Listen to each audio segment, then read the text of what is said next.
faut qu'on parle. Salut, moi c'est Carla, j'ai 25 ans et j'ai terminé mes études. Je suis en train de lancer ma marque. Actuellement, là, je suis au Guatemala. Donc, on est avec une petite bande de copains et j'y suis depuis 3 mois. Et donc, je voulais vous faire un petit récap. Donc, il y a 3 mois, j'ai terminé mon master, j'ai terminé mon alternance, j'ai terminé mon mémoire. Enfin voilà, j'ai vraiment fait un plat sur tout ce qui se faisait un peu dans ma vie. Et au lieu d'enchaîner directement avec un CDI, bah en fait, j'avais envie de me retrouver moi-même et aussi retrouver ce projet que j'ai envie de faire depuis très très longtemps. Et donc, je me suis dit, j'allais y aller à fond dessus. Sauf que j'avais vraiment envie de changer d'air. Ça faisait 6 ans que j'étais en études à Paris. Et je me suis dit que c'était le moment et qu'il fallait que je parte. Donc je suis partie au Mexique et c'était pas pour fuir mais c'était vraiment juste pour essayer de me retrouver moi, retrouver même aussi l'inspiration pour le projet. Donc forcément j'ai terminé mon alternance le 3 octobre, le jour de mon anniversaire 2025. C'était hyper intense comme période, j'avais la fin de mon alternance, la fin de mémoire et en même temps j'étais en train de gérer aussi Rose Brass à côté parce que j'ai commencé à créé Rose Brass en janvier 2025, donc à côté de mon alternance. Et donc, je devais gérer tout ça en même temps. J'avais des problèmes de production à gérer avec Rose Brass, mais en même temps de mémoire. Enfin bref, c'était vraiment très overwhelming comme situation. Et donc, c'est là aussi où je me suis dit qu'il fallait vraiment partir aussi. Et en fait, il y avait aussi cette envie de quitter Paris, parce que ça faisait, comme je dis, 6 ans que j'y étais. C'est forcément les mêmes personnes, c'est forcément la même routine aussi qu'on a un peu au fur et à mesure. Même si j'adorais cette routine et les gens qu'il y a à Paris et que j'ai trop hâte d'y retourner, c'était cool, je pense, aussi de ne plus avoir cette routine et de juste être face à moi-même et pour pouvoir sortir de sa zone de confort finalement. Et je me suis aussi dit que c'était bien pour moi aussi en tant que personne d'aller voir autre chose parce que même si j'ai voyagé par le passé, là c'était encore différent parce que là il n'y a rien qui m'attend à la suite. Donc c'est aussi voir moi si j'étais capable de pouvoir aussi à l'étranger gérer Rose Brass, savoir si le projet il me faisait toujours autant plaisir. Enfin, c'était aussi essayer de me trouver moi dans ce travail, dans cette nouvelle vie, trouver cet équilibre. Et je pense que c'est cool d'avoir commencé par quelque chose qui dépaysage pour avoir envie aussi de revenir en base pour la suite. Ce que j'ai vu au Mexique ou ce que j'ai ressenti au Mexique, c'est un voyage qui était hyper formateur sur moi personnellement. J'ai appris beaucoup de choses grâce à Fabien, et grâce à tous les copains, à la vie en communauté. On a vécu dans des hostels, enfin c'est des choses que j'ai jamais fait avant. Donc c'est des choses où en fait tu te découvres aussi toi c'est quoi ta limite aussi au niveau de ta batterie sociale. Enfin c'est plein de choses comme ça. Et j'ai trouvé que c'était hyper enrichissant même au niveau des personnes qu'on rencontre, mais aussi des choses qu'on a faites. On a monté le volcan Acatenango. Acatenango. Et ça, c'était une expérience que j'aurais jamais pensé faire de ma vie. De base, on devait vraiment juste chiller sur des plages à Cabo avec Jeannot. Et on s'est retrouvé à monter un volcan à 3 heures du... Donc autant dire que c'était pas des expériences qu'on avait prévues et qui sont géniales parce qu'on a pu faire vraiment des choses où, encore une fois, sortir de sa zone de confort et toujours repousser ses limites, sachant que c'est quelque chose qui, ça me fait peur de repousser mes limites. Et là, j'ai trouvé que c'était hyper intéressant de faire ça. Et en tant que personne, c'est cool de dire qu'on a monté un volcan et de l'avoir vu. Surtout, c'est des images qu'on garde à vie, je pense. Et puis, ça montre aussi que cette détermination que j'ai eue aussi à monter volcan, même si j'étais pas seule, encore une fois, c'est juste une métaphore du projet et que je pense que c'est aussi cette discipline qu'il faut avoir pour Rose Brass. Et ça montre juste que en soi, je suis capable de le faire. On a vu des dauphins, des baleines, des couchers de soleil à foison et c'est vraiment quelque chose qui, pareil, ça permet de se poser dans un monde, je pense, qui va très très vite, de là prendre le temps de voir des belles choses avec des gens qu'on aime. Ces petits plaisirs, même pareil, au Mexique, il y avait des gens qui dansaient dans la rue. Et c'est ce genre de truc que tu vois plus ou que tu n'as jamais vu en France. Et moi, ça m'a ça m'a estomaqué de voir ça. Genre, j'ai trouvé ça trop beau. Et c'est vrai que c'est des choses qui, je pense, aussi nous donnent une autre vision et qui est vraiment très chouette même pour la suite du coup de Rose Brass. Moi, ça m'a permis de savoir aussi même encore plus vers quoi je voulais tendre. Hyper vivant, hyper joyeux, hyper coloré, hyper bienveillant. Faire le plus possible, bien sûr, on sait que c'est pas toujours tout beau, tout rose, mais essayer d'avoir le plus cet univers-là parce que je pense que ça change vraiment les gens. Donc là, c'est des petites choses qui sont des apprentissages qui sont hyper intéressants, je pense, dans ce voyage et qui font que on a envie de continuer aussi à donner ces émotions-là. Mais forcément, ce voyage, c'était pas que du repos. J'étais pas là en vacances, c'était pas une pause, c'était vraiment pour juste moi me changer de cadre en tant que personne, mais aussi pour Rose Brass réfléchir sur le lancement, commencer à faire un planning stratégique sur la partie commerciale, me trouver au niveau de moi pour mon personal branding, savoir ce que je voulais faire. Et juste en fait de là maintenant, c'est encore une fois, c'est avoir ce truc de se dire je suis toute seule, c'est moi qui ai choisi de faire ce projet donc je dois le faire à fond. Et donc comment est-ce que je le fais?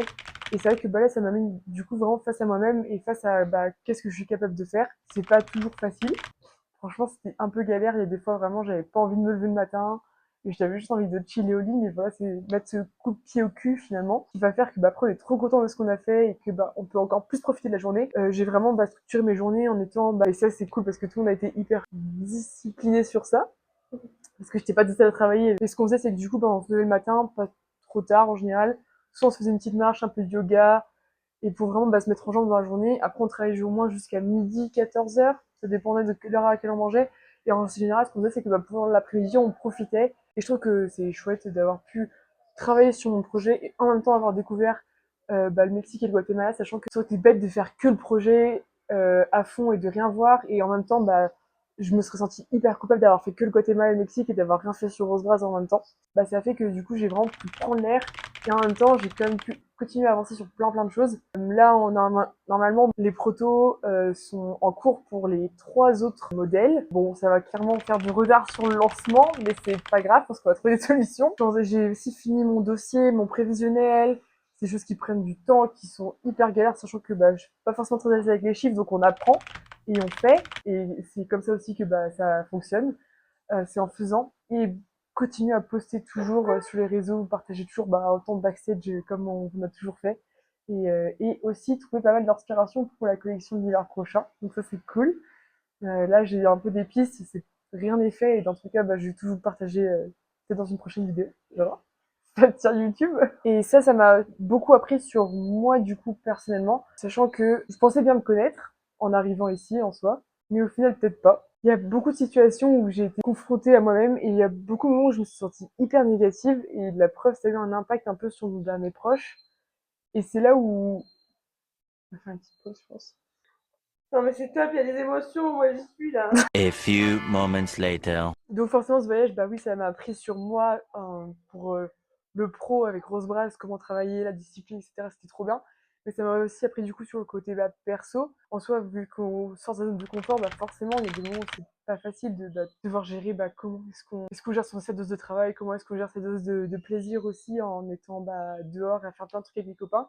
Au final là je me suis un peu laissée aller parfois. J'avais plus envie de trouver des solutions. Et en fait, c'est en discutant forcément avec les proches qu'en fait, je me suis dit, mais si, en fait, c'est juste que là, il y a un moment où là, j'ai besoin peut-être de lâcher prise et c'est des moments qui sont pas faciles, mais qu'il faut juste délimiter dans le temps.